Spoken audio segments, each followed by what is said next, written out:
That day started like any other ordinary day, until everything was suddenly turned upside down. A black man walked into the courthouse, calm and composed, completely unaware that he was about to face humiliation at the hands of those sworn to uphold justice.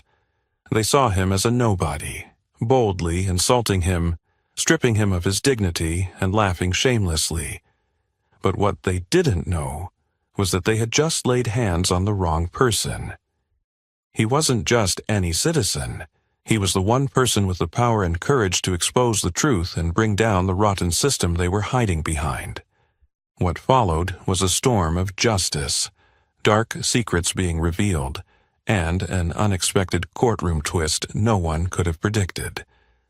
Marcus Monroe, dressed in a well-fitted navy blue suit, without the usual judge's robe, walked calmly and composed. He always believed that justice wasn't about outward authority, but about fairness and the principles in the heart of each person.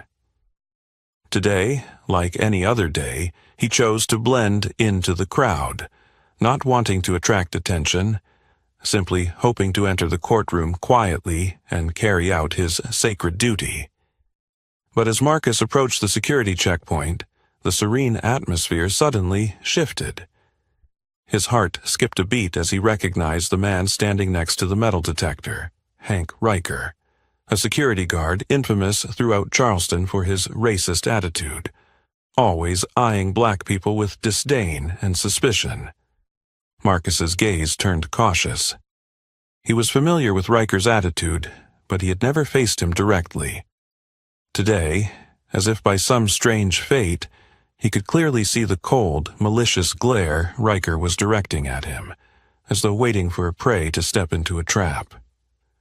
"Hello," Marcus spoke first, trying to keep his voice steady, but a vague unease was already stirring within him. Riker didn't respond, merely coldly scrutinizing Marcus from head to toe, then spoke with an air of authority and contempt. "Step out of line, buddy. You need a special check." The people around them immediately looked at Marcus with curious and skeptical eyes. Marcus tightened his grip on the leather briefcase in his hand. A bad feeling surged within him, but he didn't let any worry show. He simply looked Riker in the eye and asked, politely but firmly, "Is there a problem, officer?" Riker smirked with disdain, his gaze challenging, clearly enjoying the small amount of power he held. "Just follow me and you'll see." Without giving Marcus a chance to respond, Riker signaled to two other security officers to step forward and stand closely behind Marcus. The atmosphere instantly shifted to an oppressive silence that felt suffocating. Marcus took a deep breath, preparing himself for what was to come. He knew that today was no longer the peaceful day he had hoped for. It was a fateful day, one in which destiny would test the limits of his patience and dignity to the fullest. As the door to the security room clicked shut behind him, the sound of the lock echoing coldly, Marcus could feel his heart pounding in his chest. He turned around, facing directly into Riker's cold, contemptuous gaze, as the guard watched him without any hesitation. "Show me your ID," Riker ordered coldly. Marcus calmly reached into his jacket pocket and pulled out his federal judge's badge, a symbol of his power and responsibility for years. But Riker merely glanced at it dismissively, not bothering to examine it properly, then threw it carelessly onto the table as if it were worthless. "Do you think this badge is a magic charm?" Riker sneered. "Here, I'm the law. Got it?" Marcus furrowed his brow, struggling to maintain composure in the face of such blatant provocation. "I have the right to know the reason for this special check," he said firmly, his voice steady. Riker stepped closer, the scent of cigarette smoke heavy in the air, as he stood inches away from Marcus, his eyes filled with malice. "The problem's with you, buddy. People like you don't come here with good intentions. We have the right to be suspicious." Marcus immediately understood the malicious intent behind those words. A wave of shame and simmering anger surged within him, but he chose to remain silent, not allowing the provocation to strip away his dignity. Before Marcus could respond, Riker signaled for two other officers to hold his arms and force him into the cold metal chair in the center of the room. Marcus instinctively felt a surge of helplessness and frustration rise in his throat as the sound of the clippers buzzing sharply in his ear filled the silence. He tried to stand, but was immediately shoved back into the chair. "You can't do this," Marcus shouted, his calm demeanor starting to crack. Riker laughed mockingly, responding in a voice as cold as ice. "I'm doing my job. Who knows what's hidden in that hair of yours?" The sound of snickering came from the two officers in the room, cowards always eager to side with those in power. Marcus closed his eyes, feeling each soft curl fall to the floor, the sounds of the humiliation cutting deep into his soul. The pain wasn't from the hair being shaved off, but from the blatant trampling of his dignity, something he had never imagined he would endure. After shaving Marcus's head, Riker stepped back, admiring his work with a cruel satisfaction. Marcus opened his eyes and looked directly at the man who had humiliated him, his gaze not one of hatred, but a deep warning. "You will pay for what you've done." Riker sneered, gesturing for the door to be opened with a dismissive wave. "Go on, Judge. You look better now." Marcus stood up, trembling slightly but maintaining his dignified posture. He walked past Riker, picked up his badge from the table and said nothing more.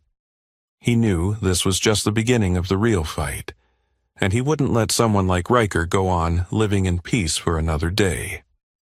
The heavy door slammed shut behind him, and Marcus slowly took a deep breath, trying to remain calm and not let his emotions show. He raised his hand and gently touched his now bald head, the cold sensation of his bare scalp tightening his chest even more.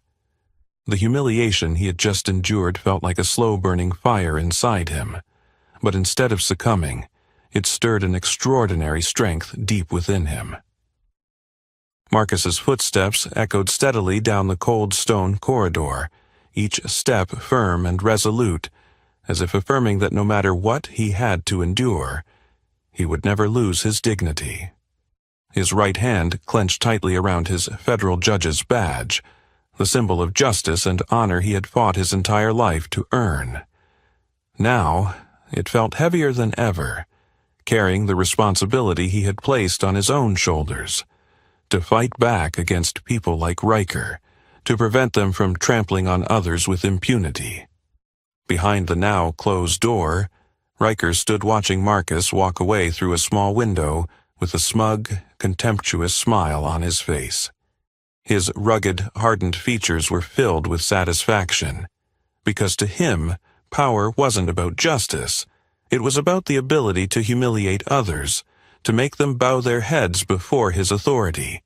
In the narrow, dark world he had created, he was the law, and Marcus was the most visible proof of that dark power. "I thought being a judge meant you could stand above everyone," Riker sneered, speaking to his two colleagues, his eyes still following Marcus as he walked further away. "In the end, he's just another black guy trying to act like he's important." His colleagues laughed along, as if Riker's cruel words were nothing more than entertainment. The security room returned to its usual cold, ruthless atmosphere, a place where conscience and humanity had long been discarded. Meanwhile, Marcus had reached the hallway leading into the courtroom. He stopped in front of a large glass window, looking at his reflection. His bald head, his hardened face, yet still bearing the faint traces of exhaustion from what had just happened. But it was in this moment that he realized he could no longer simply be a silent victim. This was not just his story. It represented so many others who had been unjustly treated by people like Riker, people enabled by a system rife with inequality. He lightly touched the badge on his chest, his resolve stronger than ever. Today was no longer just an ordinary day. Today was the day Riker, and all those who had protected and enabled him would face the consequences of their actions. Marcus's steps grew more decisive, more steadfast as he entered the courtroom, where he would use true justice, honor, and real power to confront the injustices that awaited him ahead. The courtroom door swung open, and the noisy chatter from the crowd immediately flooded Marcus's ears.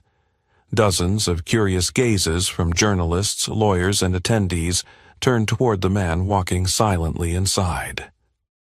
No one in the room recognized Marcus right away. With his freshly shaved head, his appearance had become unfamiliar to all those who had known him before. Marcus kept his gaze fixed straight ahead toward the bench, where his judge's robe was neatly draped over the back of the chair, still waiting for its owner to return. Every step he took was steady and deliberate, like a soldier marching into battle, ready to face whatever dangers lay ahead. He revealed no emotion or frustration, silently walking past the rows of seats, his heart burning with fierce determination. In the corner of the room, a few journalists began whispering to each other, trying to identify the mysterious man. The defense lawyers raised their eyebrows in confusion, wondering if he was a last-minute witness. The curiosity in the courtroom grew more apparent, transforming into murmurs and constant chatter. Marcus remained completely silent. When he reached the bench, he paused for a moment, taking a deep breath to steady his emotions, and then slowly donned his judge's robe. At that moment, the entire courtroom fell into stunned silence, the whispers abruptly ceasing. The skeptical gazes from earlier were now replaced with shock and awe, as they realized the man who had been humiliated at the security checkpoint was none other than Judge Marcus Monroe, the very judge presiding over this important and controversial trial. A young lawyer sitting near the bench gaped, his eyes a mix of fear and admiration, immediately grasping the gravity of the situation. Meanwhile, the reporters quickly began snapping photos and taking notes, their eyes filled with excitement and tension at this unexpected turn of events. Marcus stood at the bench, his gaze sweeping across the courtroom, deliberately pausing as his eyes landed on the section reserved for the security team and court staff, where Riker stood frozen, his face pale and drained of color, his eyes wide open in complete shock. In that moment, Riker understood more than anyone else. He had just made the most serious mistake of his life. Marcus slowly spoke, his voice steady and resonant, breaking the tense silence. This trial will begin immediately.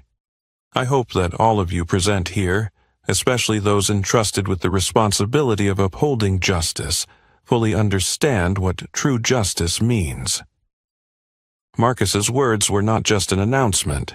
They were a bold declaration, a promise that the truth would come to light and that no one could stand above the law or escape justice.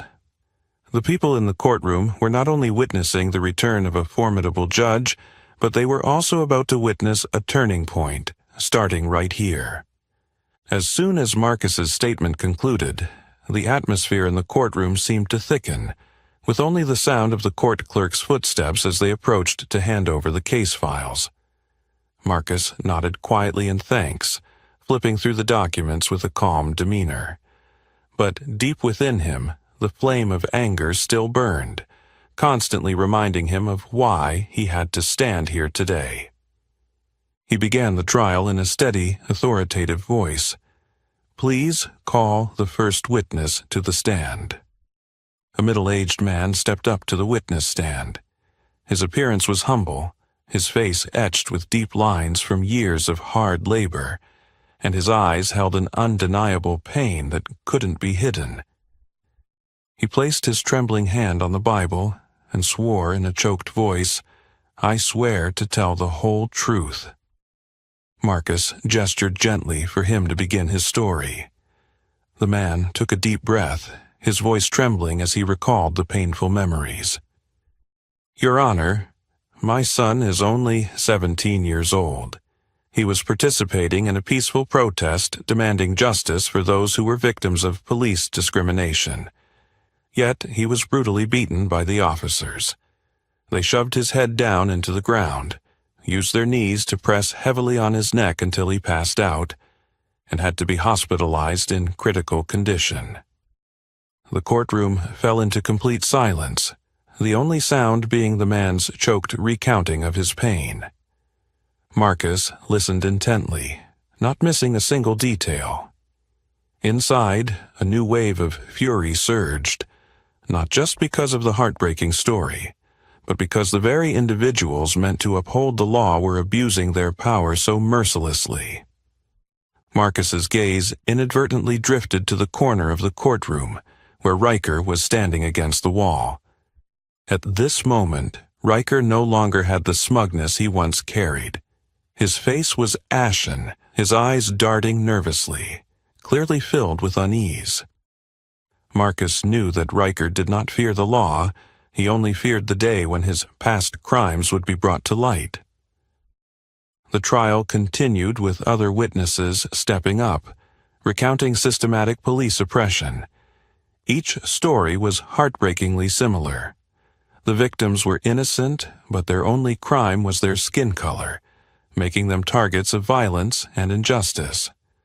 Marcus silently took notes on each testimony, trying to maintain a calm expression, though inside, a storm was raging.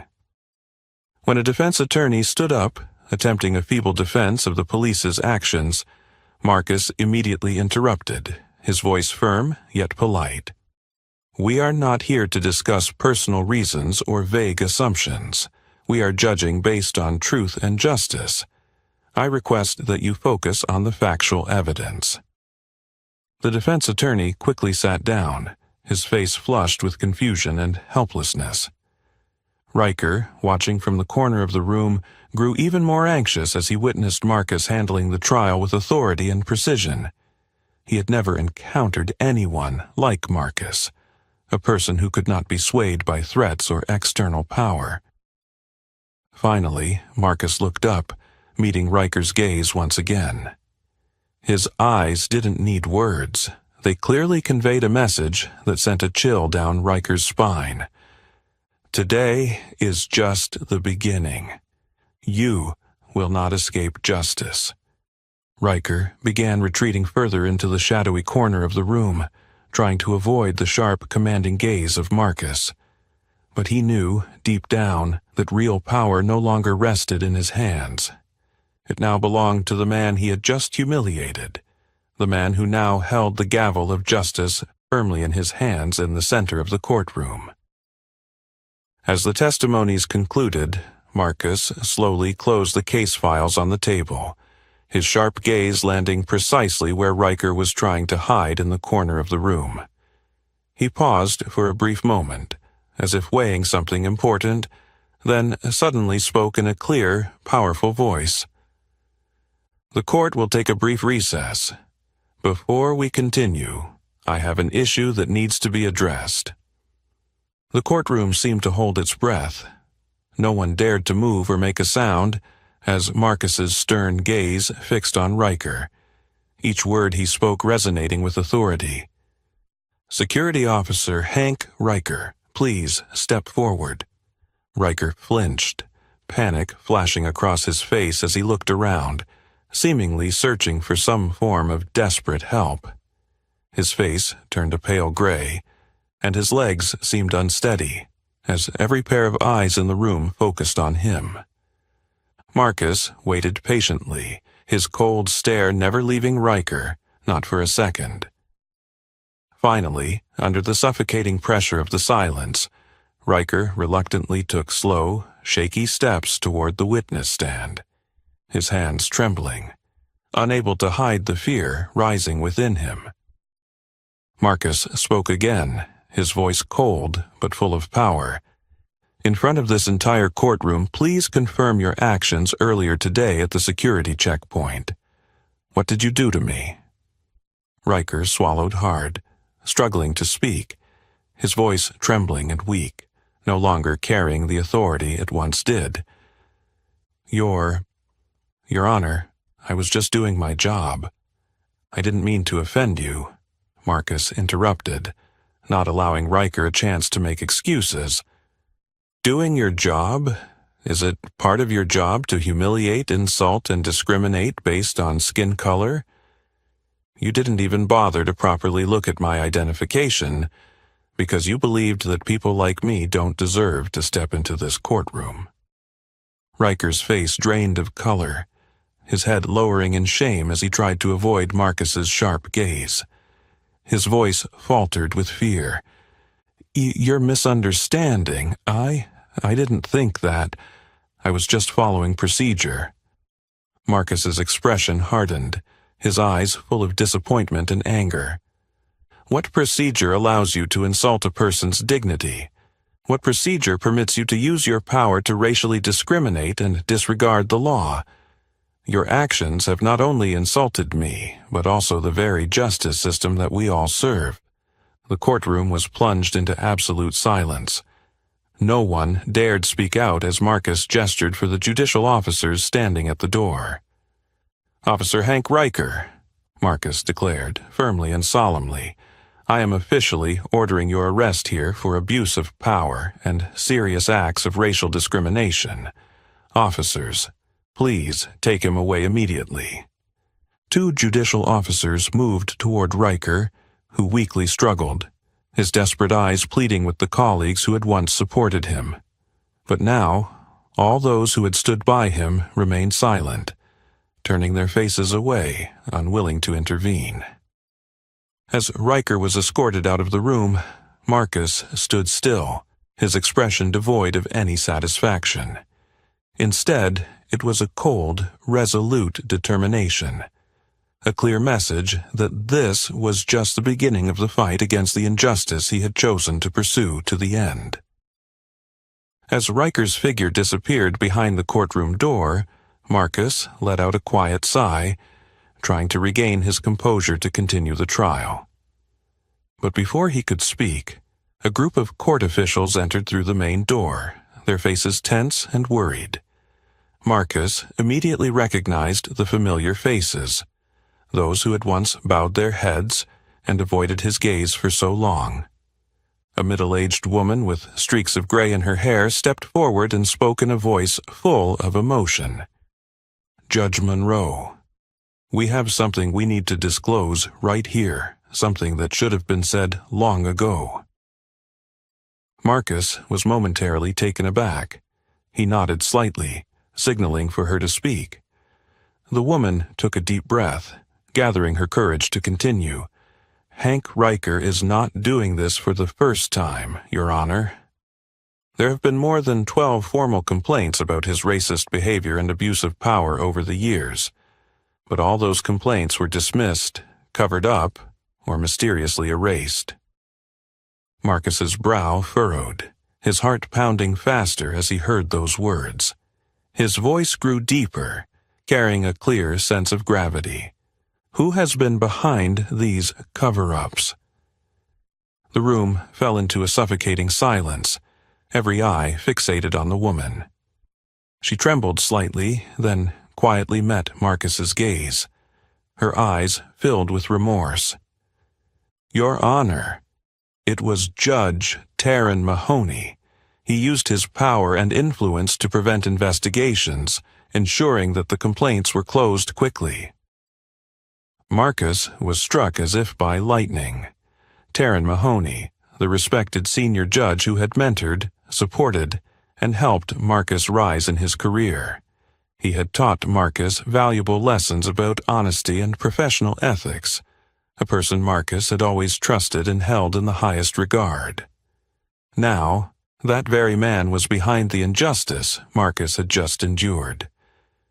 An image of Mahoney flashed in Marcus's mind, always wearing his distinguished black judge's robe, reminding Marcus about the importance of justice. A sense of bitterness and disappointment consumed him, as he faced the truth that the mentor he respected most had been breaking the very sacred principles he had once taught Marcus to uphold.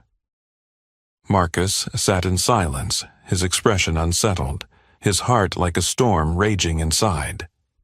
He had once believed deeply in the system, in the values and justice it represented. But now, he was forced to admit that this system had been manipulated by those who used their power to cover up injustice and discrimination. Marcus looked around the courtroom, where dozens of eyes were on him, waiting for a reaction from the judge who had become the symbol of this historic trial. He took a deep breath, trying to maintain his composure, then spoke each word clearly, firmly.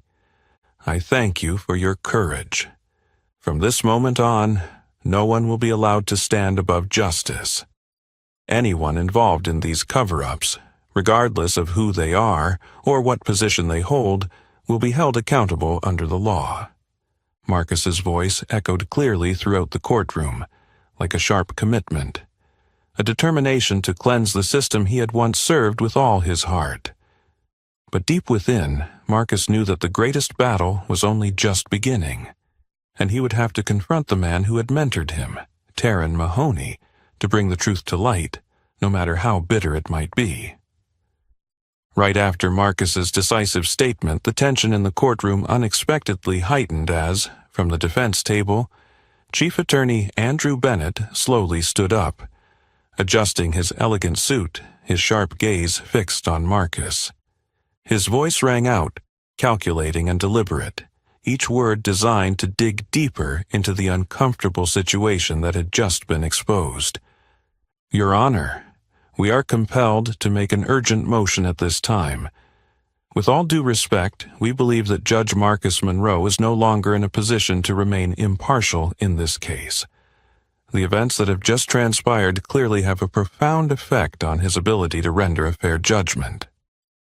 Bennett paused for a moment, quickly glancing around the room to gauge the impact of his words, then continued with more confidence, like a predator recognizing a weakness in his opponent. "Judge Monroe is a victim in a matter directly related to this trial. We request that he step down from the bench to ensure the impartiality and transparency of the entire proceedings."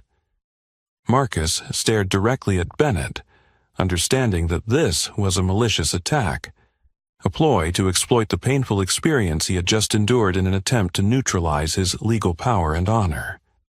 But Marcus remained unfazed.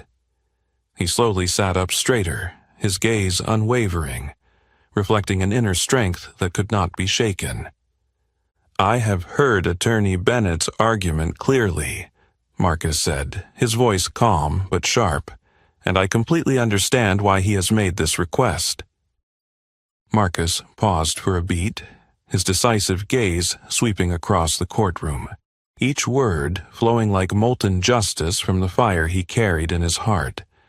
"Precisely because I am a victim, because I have personally endured discrimination, I am even more qualified to preside over this case in the fairest way possible. Only those who have experienced that pain can truly understand the importance of justice and truth. That is not a weakness. It is strength, the deepest understanding of what the law is meant to protect." Marcus paused for a moment, his powerful gaze once again locking onto Bennett, making the defense attorney shift uncomfortably, slightly turning away to avoid the intensity of his stare. "If you think that the humiliation I endured will cause me to be biased," Marcus continued, his voice growing stronger, resonating throughout the courtroom, "then you are mistaken. What I have just gone through has only made me more determined to ensure that no one else suffers the same injustice again." Marcus sat up straight, his face resolute, his voice steady and unwavering. "The motion from the defense counsel is denied. The trial will continue under my leadership. Remember, this is not the place for you to exploit the suffering of others to conceal your client's guilt." Suddenly, applause erupted from the audience. It began softly, then grew louder, clearly showing strong support for Marcus. Attorney Bennett quickly sat down, his face flushed with disappointment and embarrassment. His counterattack had not only been neutralized, but it had also placed the defense team in a significantly weaker position. At that moment, Marcus proved convincingly that true power did not lie in cold indifference or devious calculations. True power came from courage, sincerity, and a determination to defend what is right, qualities Marcus had clearly displayed in the midst of this crucial trial. As Marcus's powerful rebuttal ended, the atmosphere in the courtroom suddenly revived with a new energy. The applause of support that had started earlier gradually faded, but the agreement in the eyes of those present became more and more evident. At that moment, from the back of the room, an older man with a stern face stood up. His voice rang out clearly and decisively, breaking the silence that had enveloped the room. "Your Honor, may I have a word? I, too, was a victim of Hank Riker." Marcus was briefly stunned, but quickly regained his composure, nodding gently to signal for the man to speak. The man walked slowly toward the witness stand, each step filled with determination and strength. Despite his frail and thin figure, his gaze met Marcus's, and a profound understanding was shared between two people who had endured similar pain. "My name is Lewis Bryant," the man said, his voice shaking slightly but full of strength. 3 years ago, I came to this court simply to ask for an explanation as to why my daughter was wrongfully arrested by the police. Before I could even finish my question, Riker lunged at me, slammed my neck to the floor, and told me that people like me weren't allowed to raise our voices here. I had 2 broken ribs and was charged with disturbing the peace. All my complaints mysteriously disappeared. The courtroom fell completely silent as they absorbed the heartbreaking testimony. But it wasn't over. Just as Louis finished, a middle-aged woman stood up, her voice as strong as his. "I am Janet Robinson, and I am another victim of Riker. He abused his power, insulted me in front of my young daughter simply because I tried to speak out about being discriminated against by the staff here at this court. All my cries for help were ignored." One testimony after another followed, creating a powerful wave that exposed the dark, hidden actions of Riker and those who protected him. Marcus listened quietly to each account with absolute focus, his heart feeling suffocated by the painful evidence being laid bare.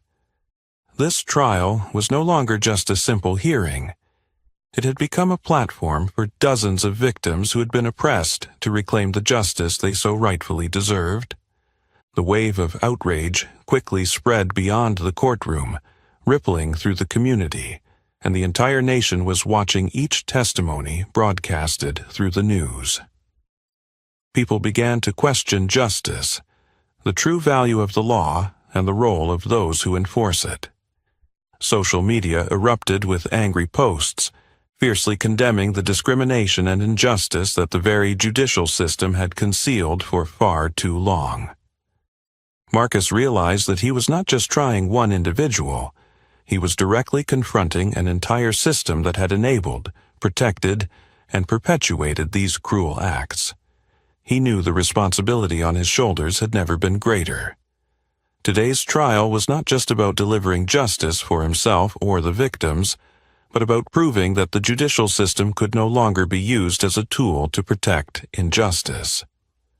When the final testimony concluded, Marcus silently surveyed the courtroom, a deep sense of resolve in his eyes.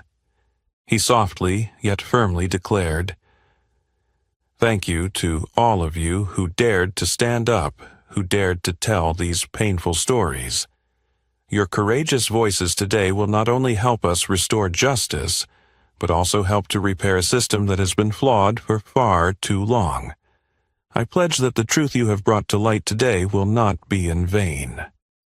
Marcus's words echoed powerfully, clearly affirming that this trial was a historic one that would forever end the long years of darkness that the community had endured, and serve as the first step in a bold reform journey for an entire judicial system. As the brave voices of the victims faded, Marcus slowly rose from the bench, his gaze sweeping across the faces in the courtroom with an unprecedented seriousness, strength, and resolve. He took a deep breath, his voice clear and firm, yet maintaining the necessary calm.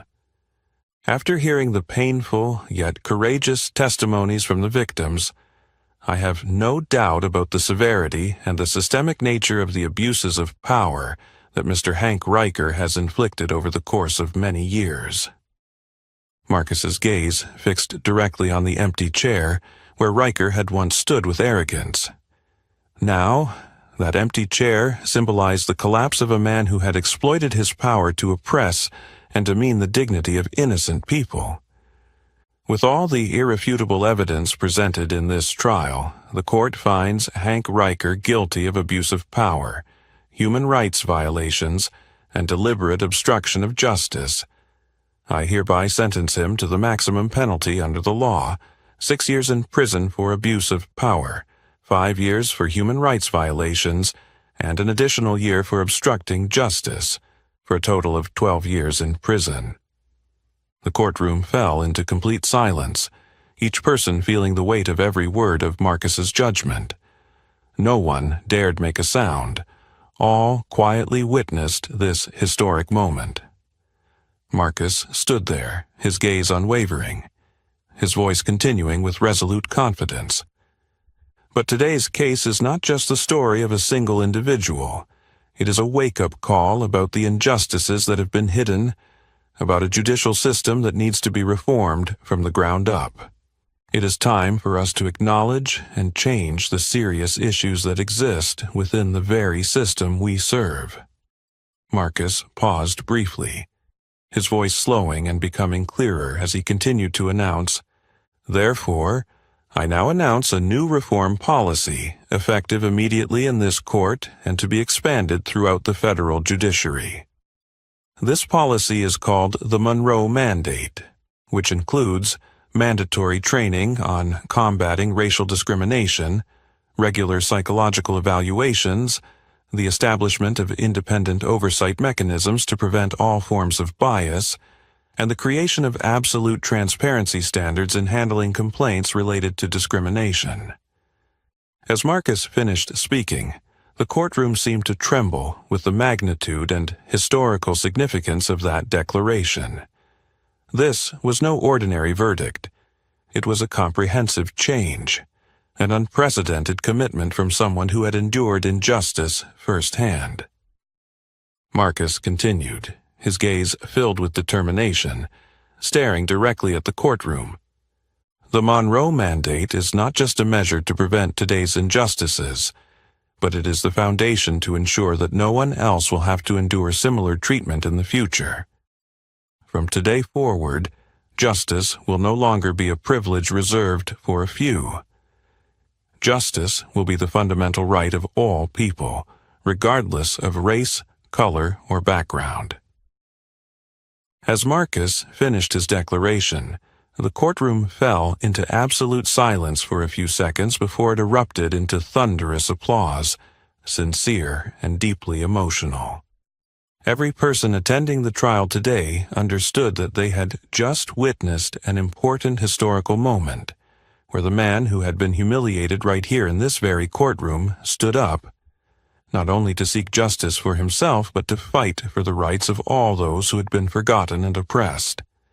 Marcus stood firm on the bench, a powerful sense of pride swelling within him, for he knew that from this day forward, this judicial system would never be the same.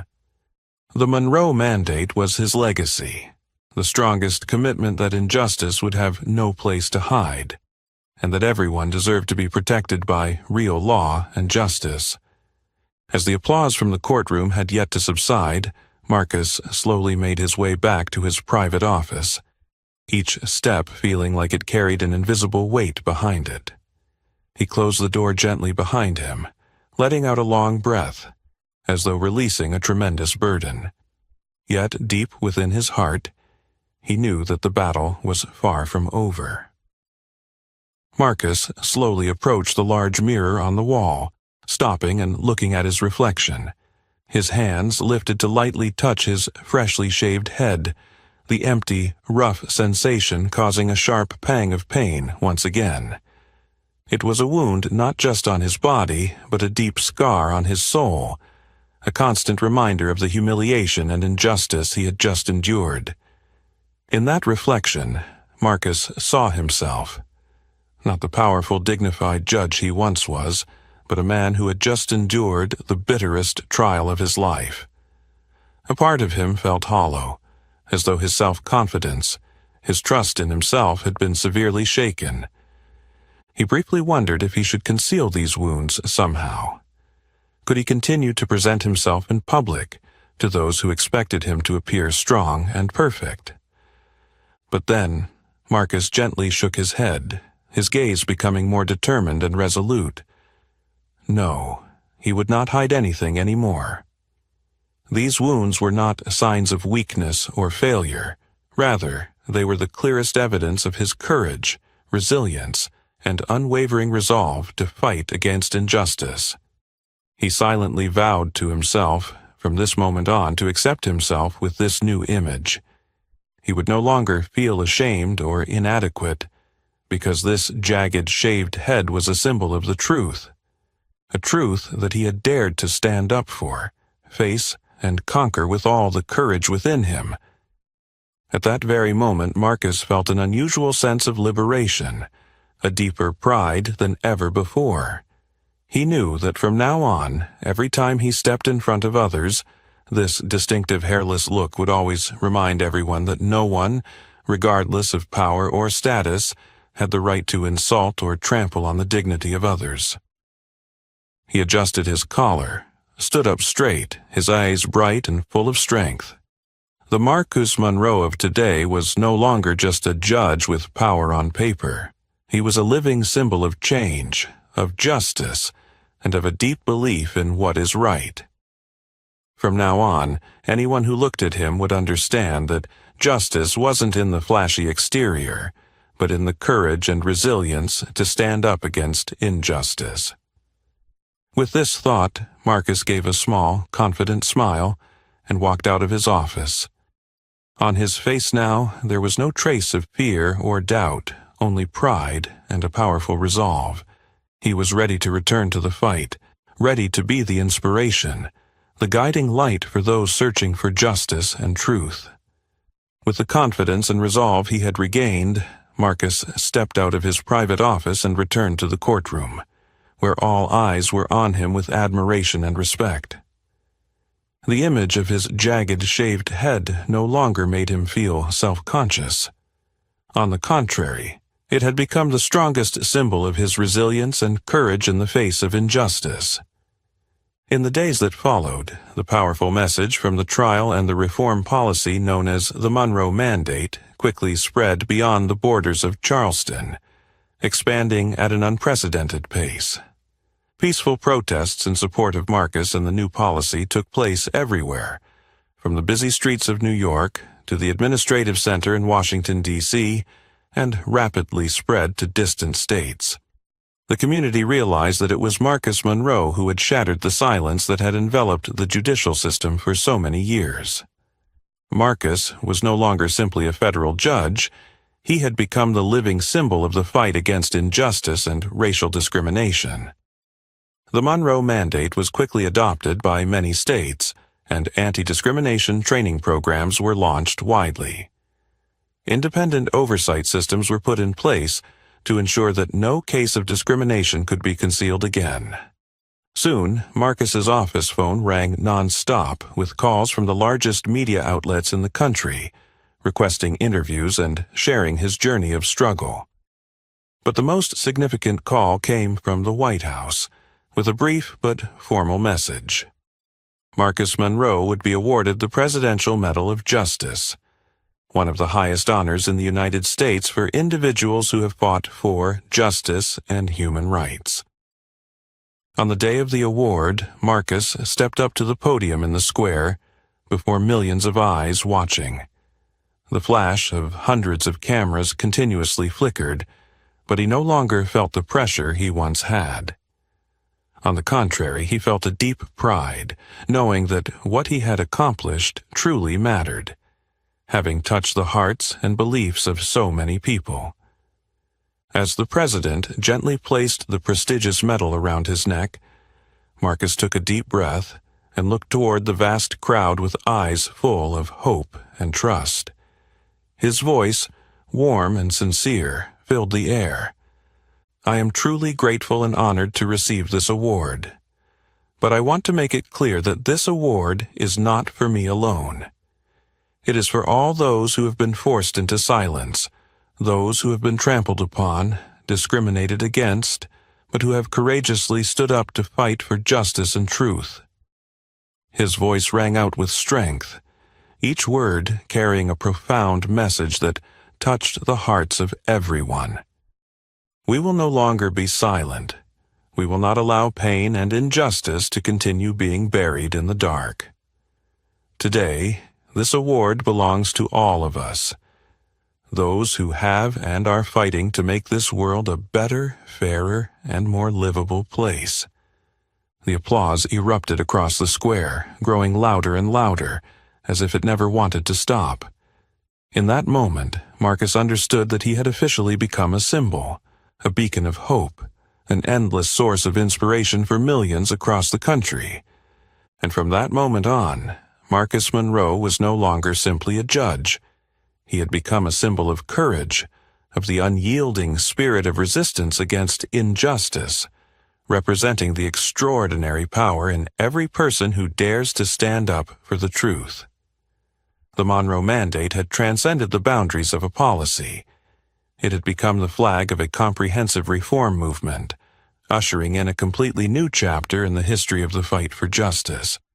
From the moment Marcus stood on the podium to receive his medal, everything at the Charleston courthouse had changed completely. The silence that had once been filled with hesitation was gone, and no longer were their eyes averted from the truth. Instead, a new atmosphere had emerged, an atmosphere of courage, transparency, and pride. The staff, who had witnessed the injustices daily but never dared to speak up, had now seemingly found their voices.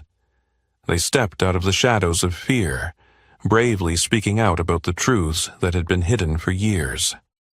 Cases that had been covered up were gradually exposed, and the people who had been hurt began to be heard and protected by the very system they had once lost faith in. Among them were those who had once stood by Riker and remained silent when they witnessed his wrongdoings. They came to Marcus directly to express their regret, offering sincere apologies for not having the courage to stand on the side of truth. Marcus received these confessions with deep understanding, knowing that it was the pressure from a system filled with people like Taryn Mahoney that had kept them silent for so long. Not only in the courtroom, but Marcus's influence spread powerfully throughout the streets of Charleston. The people no longer saw him merely as a judge standing behind the bench, but as a hero, a living symbol of courage, resilience, and true justice.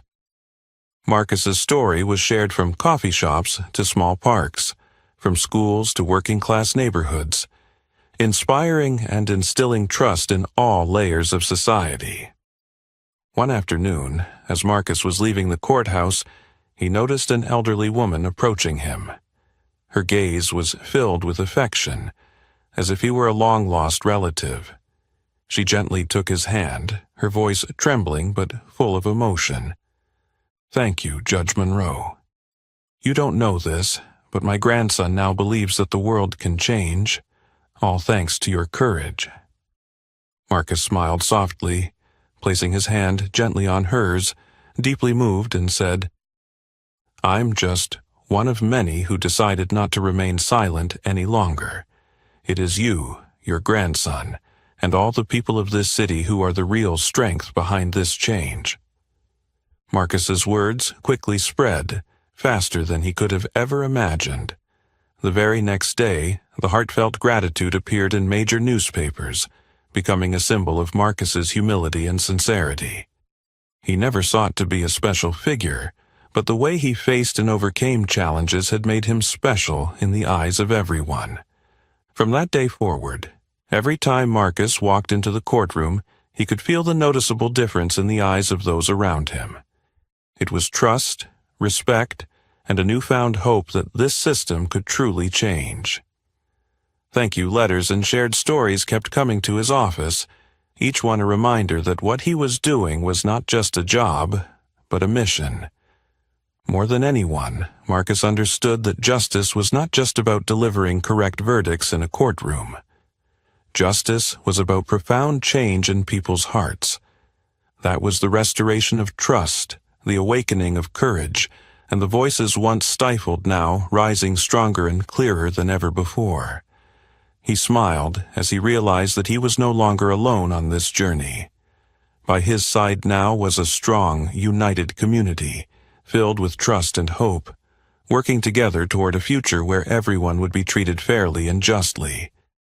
Marcus Monroe had not only stood up to change the judicial system, he had stood up to awaken the power within every individual, reminding them that justice could never be silenced once we choose to speak the truth.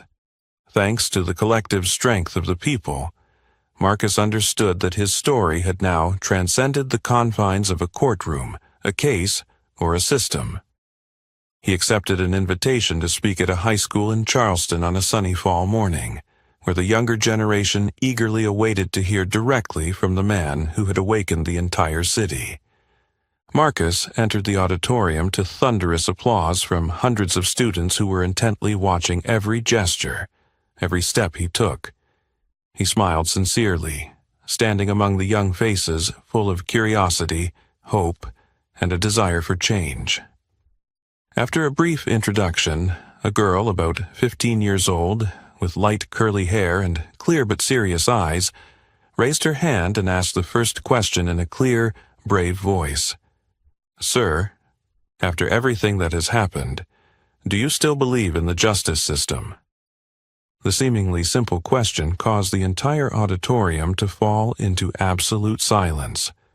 All eyes turned to Marcus, waiting for a candid answer from someone who had experienced the deepest injustices within that very system.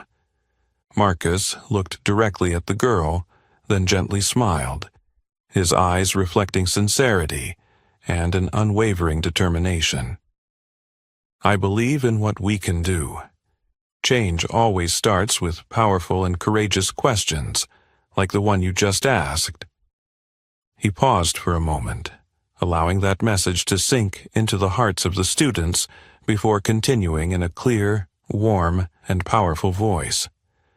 The justice system, like all systems, is built by people, and there will always be flaws.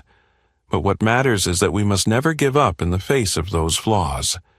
Every time we stand up, every time we dare to ask questions, every time we speak up for the truth, that is when we are fixing the system. The girl and the other students listened intently, their eyes glowing with deep understanding, and a new flame began to burn in their hearts. Marcus looked around the auditorium once more, his voice continuing to resonate with resolve and inspiration. Justice is not just about laws written on paper. Justice is about courage, about standing up and speaking the truth, even when the whole world wants to silence you. Each one of you here can become a guardian of justice, as long as you never stay silent in the face of injustice. The atmosphere in the auditorium seemed to soften, growing warmer as those words settled in. Marcus stepped down from the podium, walking closer to the young faces, his voice becoming more intimate, more personal. "I never thought my story would spread this far, but today I stand here to say that real power lies in the hands of each one of us. You are the ones who will write the next chapters of this story. I hope you will always be brave, always ask the hard questions, and most importantly, always believe that each of you has the ability to change the world." Marcus paused for a moment before gently closing the session with a heartfelt and profound call. Spread this story. Continue to fight for a fairer, more humane society. one that always respects human dignity. Never underestimate the power within yourself, because justice cannot exist without the courage of each of us. The auditorium erupted into loud applause, the young faces shining with newfound faith and determination. Marcus stood there, smiling with pride and fulfillment, knowing that the flame he had ignited in their hearts today would burn forever, continuing to light the path toward a better and more just world. The story of Judge Marcus Monroe was not just the journey of a man standing up against injustice, but also a powerful symbol of courage and the desire for change within each of us. Marcus proved that even when facing a system filled with injustice, anyone can make a monumental difference with courage and belief in true justice. And you, what would you do if you were in Marcus's shoes? Leave a comment below to share your thoughts. If this story inspired you and made you think, don't forget to like, share the video, and subscribe to the channel to continue joining us in more meaningful stories ahead. Let's spread the power of justice and courage together.